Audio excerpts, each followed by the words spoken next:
ഒരു വർഷം മുമ്പ് ഒരു പഞ്ചായത്ത് മെമ്പർ പോലും ആകാതിരുന്ന ഒരു മനുഷ്യൻ മുഖ്യമന്ത്രിയാകുമെന്ന് ലോകത്തിലെ ഏറ്റവും വലിയ ജ്യോത്സ്യം പറഞ്ഞാലും കെജ്രിവാൾ വിശ്വസിക്കുമായിരുന്നു.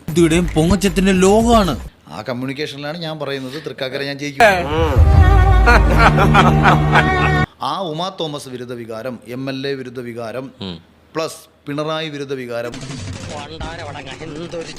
കേരളത്തിൽ ഇന്ന് പിണറായി വിജയനെതിരെ ഏറ്റവും ശക്തമായി സംസാരിച്ചിട്ടുള്ള ഏത് രാഷ്ട്രീയ യുവ നേതാക്കന്മാരെക്കാട്ടിയും മുന്നിൽ ഞാൻ നിൽക്കും. എല്ലാവരും ചേർന്ന് ശരിക്കും വാരി തന്നെ മറക്കില്ല. ഒന്നും മറക്കണ സ്വഭാവക്കാരനല്ല രാജേന്ദ്രനാഥ്, ഓർത്തോ. അങ്കിൾ ഭയങ്കര ടോക്സിക് ആണ്.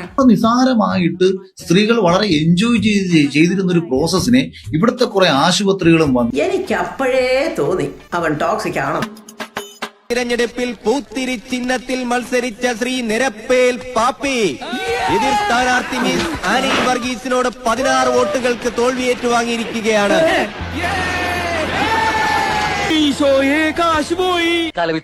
ഞാൻ പോയിട്ട് നാളെ വരാം.